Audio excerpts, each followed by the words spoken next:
नमस्कार मित्रांनो, आजच्या व्हिडिओमध्ये आपण डॉक्युमेंट व्हेरिफिकेशनसाठी लागणारे कागदपत्र आहेत ते सगळे बघणार आहोत. कुठले कुठले डॉक्युमेंट्स आपल्याला लागणार आहेत. त्यामुळे आपल्याला जो हा काळ मिळालेला आहे यामध्ये तुमच्याकडे जर त्यापैकी कुठले डॉक्युमेंट्स नसतील तर तुम्ही तयार करून ठेवावे.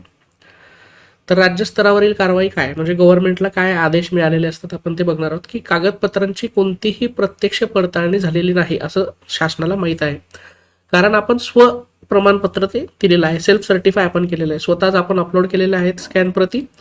त्याच्यामुळे आता शासनाची जबाबदारी काय ती इथे दिलेली आहे. तर व्यवस्थापनाची सक्तीची जबाबदारी इथे शासनाने मेन्शन केलेली आहे की उमेदवारांच्या मूळ कागदपत्रांची स्वप्रमाणपत्राशी 1-to-1 पडताळणी करणे अनिवार्य आहे. म्हणजे जेव्हा तुम्ही डॉक्युमेंट व्हेरिफिकेशनला जासाल तेव्हा तुमचं जे सेल्फ सर्टिफिकेशनचा फॉर्म आहे तो इकडे ठेवला जाईल आणि बाकीचे तुमचे जे ओरिजिनल डॉक्युमेंट्स आहेत आणि 1-to-1 समजा तुम्ही इकडे अपलोड केलंय तर इकडे ते तुम्हाला ओरिजिनल द्यायचं आहे. इकडे तुम्ही माहिती भरली त्याचा तुम्हाला पुरावे द्यायचे आहेत. असे 1-to-1 तपासणी कागदपत्रांची तपासणी तिथे होणार आहे.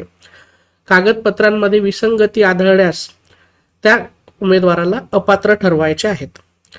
आता कोणतीही चूक होऊन अपात्र उमेदवार पात्र ठरल्यास याची सर्वस्व जबाबदारी केवळ आणि केवळ नियुक्ती अधिकारी आणि व्यवस्थापनाची राहील असं गव्हर्नमेंटने सांगून दिलेलं आहे. त्याच्यामुळे डॉक्युमेंट व्हेरिफिकेशन हे तुमचं खूप स्ट्रिक्टली होत असतं. त्यासाठी आपण बघणार आहोत की आपल्याला डॉक्युमेंट्स कुठले कुठले लागणार आहेत. तर पवित्र पोर्टलवरती सगळ्यात पहिला डॉक्युमेंट जे लागणार आहे ते आपल्याला सेल्फ सर्टिफिकेशनची कॉपी लागणार आहे. जे आपण सेल्फ सर्टिफाय केलेलं आहे ते तुम्ही डाउनलोड केलेलं असेल, तिथे डाउनलोडचा ऑप्शन पण होता. ते स्वप्रमाणपत्राची प्रत आपल्याला लागत असते. त्यानंतर जन्मतारखेचा आपल्याला पुरावा द्यायचा असतो, म्हणजे आपली बर्थ डेट जी आहे त्याचा आपल्याला पुरावा द्यायचा आहे, प्रूफ द्यायचं आहे. तर तिथे 10वीचं गुणपत्रक, प्रमाणपत्र किंवा शाळा सोडल्याचा दाखला म्हणजे तुमची TC, जिथे मेन्शन केलेलं असते तुमची डेट ऑफ बर्थ. तर डेट ऑफ बर्थचा पुरावा आपल्याला द्यायचा आहे. त्यानंतर डोमिसाईलचा पुरावा द्यायचा आहे, कारण इथे आपल्याला रिझर्वेशनचा बेनिफिट घेतला आपण डोमिसाईल असल्यामुळे. तर डोमिसाईल सर्टिफिकेट तुम्हाला इथे लागणार आहे. किंवा महाराष्ट्र कर्नाटक सीमा भागातील 865 गावांमधील रहिवासी असल्याचा दाखला तुम्हाला इथे द्यावा लागणार आहे. त्यानंतर मित्रांनो, ज्या उमेदवारांच्या नावामध्ये बदल आहेत त्यांनी बदल असल्यास त्याबाबतचा अधिकृत पुरावा किंवा गॅझेट तुम्हाला इथे प्रेझेंट करायचा आहे डॉक्युमेंट व्हेरिफिकेशनच्या वेळेस. त्यानंतर शैक्षणिक आणि व्यावसायिक पात्रतेसाठी पण आपल्याला डॉक्युमेंट्स प्रूव्ह करायचे आहेत, जे आपण सेल्फ सर्टिफिकेशनमध्ये अपलोड केलेले आहेत ऑलरेडी. त्यामध्ये कोणाची डिग्री अपलोड केली नसेल त्या काळामध्ये किंवा तुम्ही नॉमिनल प्रोव्हिजनल डिग्री केली असेल तर तुम्हाला आता इकडे डिग्री द्यावी लागणार आहे.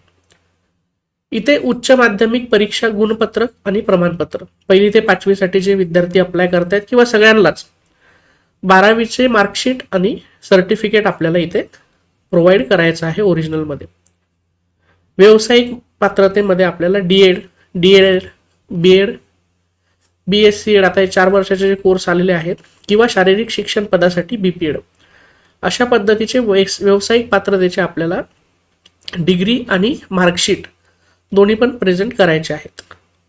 त्यानंतर शिक्षक पात्रता परीक्षा जिथे लागू आहे TET, CET जे आहे 6 to 8 साठी, 1st to 5th साठी तुमचं पेपर 1 पेपर 2 जे झाला असेल त्याचे गुणपत्रक व प्रमाणपत्र तुम्हाला तयार ठेवायचे आहे. पदवीसाठी परत तुम्हाला जी तुमची डिग्री झालेली असेल, BSc असेल, BA असेल, त्याचे गुणपत्रक आणि प्रमाणपत्र तुम्हाला तयार ठेवायचे आहेत ओरिजिनल्स. आणि पोस्ट ग्रॅज्युएशन जे 11-12 साठी अप्लाय करत आहेत त्यांना पण त्यांचे गुणपत्रक आणि प्रमाणपत्र इथे लागणार आहे. तर मार्कशीट आणि डिग्रीज तुम्हाला दोन्ही यामध्ये कंपल्सरी प्रोव्हाइड करायचे आहेत ओरिजिनल्स. त्यानंतर आता आपण आरक्षणाचा बेनिफिट घेतलेला आहे. हॉरिझॉन्टल रिझर्वेशन जे आहे आपलं ते आपण नंतर बघूयात. पहिले व्हर्टिकल रिझर्वेशन जे आहे ते बघूयात. तर जातीचा दाखला, कास्टचं तुम्हाला सर्टिफिकेट लागणार आहे इथे, जात प्रमाणपत्र ज्याला म्हणतो आपण. तर तुम्हाला ते कास्ट सर्टिफिकेट द्यावं लागणार आहे. जात वैधता प्रमाणपत्र लागू जिथे आहे ज्या कास्टला त्यांना कास्ट व्हॅलिडिटी सुद्धा प्रोव्हाइड करायची आहे. नॉन क्रिमिलियर सर्टिफिकेट पण तुम्हाला लागणार आहे. आणि आरक्षित प्रवर्गातून निवड झालेल्या उमेदवारांकडे ही प्रमाणपत्रे नसल्यास त्यांना कोणत्याही परिस्थितीत नियुक्तीसाठी पात्र ठरवता येणार नाही. त्याच्यामुळे तुम्ही जर कास्टमध्ये अप्लाय केला आणि तुमचं कास्टमध्ये सिलेक्शन झालेलं आहे, कारण तुम्ही टेट एक्झाम पण कास्ट कॅटेगरीमधनं दिलेली आहे, त्यासाठी आपल्याला हे कास्टचे सर्टिफिकेट्स प्रोव्हाइड करणं गरजेचं असतं आणि याचं 1-to-1 तुमचं व्हेरिफिकेशन होणार आहे. त्यानंतर महिला आरक्षणासाठी, आता ह्याला व्हर्टिकल रिझर्वेशन, ज्याला आपण समांतर आरक्षण म्हणतो, हॉरिझॉन्टल रिझर्वेशन. महिला आरक्षण वगळून इतर समांतर आरक्षणाचा दावा केलेल्या उमेदवारांबाबत प्रत्यक्ष नियुक्ती आदेश देण्यापूर्वी मूळ प्रमाणपत्रांची सक्षम प्राधिकाऱ्यांकडून पडताळणी करणे बंधनकारक आहे. म्हणजे बाकी तुम्ही कुठले रिझर्वेशन घेतले असतील, महिला आरक्षण वगळून इतर समांतर आरक्षण, याची प्रत्यक्ष नियुक्ती आदेश देण्यापूर्वी मूळ प्रमाणपत्र जे आहेत, तुमचे जे डॉक्युमेंट्स आहेत त्या रिझर्वेशनचे, ते तपासले जाणार आहेत. दिव्यांग कॅटेगरीमध्ये ज्यांनी अप्लाय केलेलं आहे असे अधिकृत वैद्यकीय प्रमाणपत्र इथे किमान 40% लागणार आहे. त्यानंतर माजी सैनिकचे जे रिझर्वेशनचा बेनिफिट ज्यांनी घेतले त्यांना सक्षम अधिकाऱ्याचे दिलेले माजी सैनिक असल्याचे प्रमाणपत्र इथे परत लागणार आहे. आता समांतर आरक्षणमध्ये पदवीधर अंशकालीन असेल तर त्यांना ते डॉक्युमेंट्स लागणार आहे. प्रोजेक्ट अफेक्टेड असेल तर प्रोजेक्ट अफेक्टेडचं त्यांना डॉक्युमेंट लागणार आहे. अर्थक्वेक अफेक्टेड आहे तर अर्थक्वेक अफेक्टेडचं तुम्हाला सर्टिफिकेट तिकडे प्रोव्हाइड करायचं आहे. त्यानंतर अनाथ असल्यास तुम्हाला त्याचं पण सर्टिफिकेट मिळतं, ते पण तुम्हाला प्रोव्हाइड करायचं आहे. प्रावीण्यप्राप्त खेळाडूंसाठी पण ती सर्टिफिकेटची व्यवस्था आहे. आत्महत्याग्रस्त शेतकऱ्याचं पाल्लं असल्याचं प्रमाणपत्र पाहिजे, ते रिझर्वेशन तुम्ही अवेल करत असाल तर ते तुम्हाला डॉक्युमेंट तिथे पाहिजे. आणि निवडणूक कर्मचारी प्रमाणपत्र 1991 पासून 94च्या काळातलं असेल तर ते पण तुम्हाला इथे प्रोव्हाइड करता येतं. तर दिव्यांग उमेदवारांबाबत इथे विशेष सूचना दिलेली आहे. 22च्या काळातल्या आता 25ला पण सेम असणार आहे. त्यामध्ये काय दिलं इथे, तर तुम्ही उमेदवारांनी एक्झामच्या वेळी सवलत, मदतनीस आणि प्रश्नांच्या संख्येत सवलती देण्यात आलेल्या आहेत. तुम्ही जेव्हा दिव्यांग कॅटेगरीमधनं एक्झाम दिली, तुम्हाला एक्स्ट्रा टाइम दिलाय, तुम्हाला स्क्राइब्स दिलाय.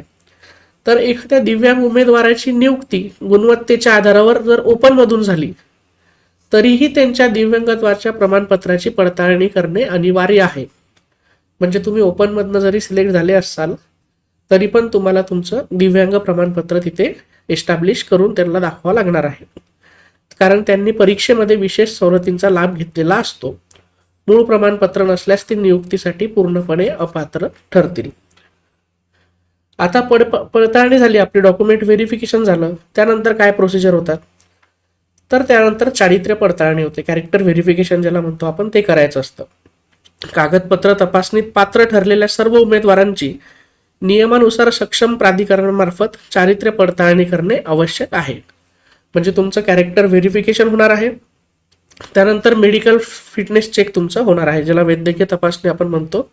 नियुक्तीस पात्र ठरलेल्या उमेदवारांची शारीरिकदृष्ट्या पात्रतेची तपासणी सक्षम प्राधिकरणाकडून करून घ्यावी. आणि त्यानंतर मग तुमचं प्लेसमेंट वाया काउन्सिलिंग होतं.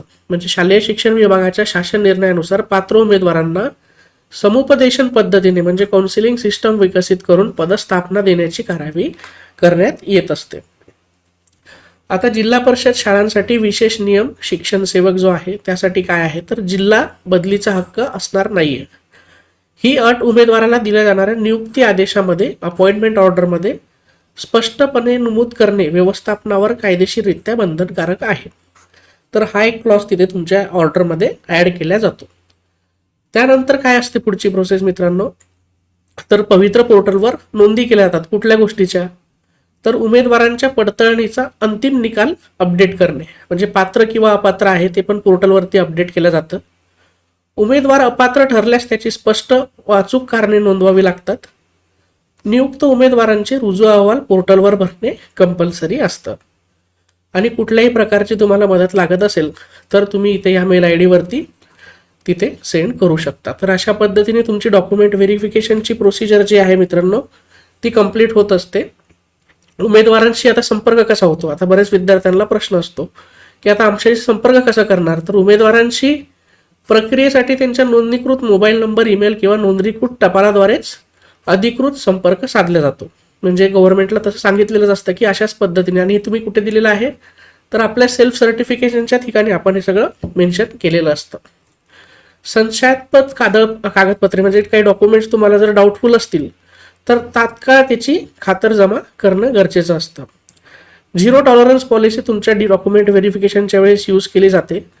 अपात्र उमेदवारास नियुक्ती दिल्याचे निदर्शनास आल्यास संपूर्ण प्रशासकीय व कायदेशीर कारवाई संबंधित व्यवस्थापन जबाबदार राहील.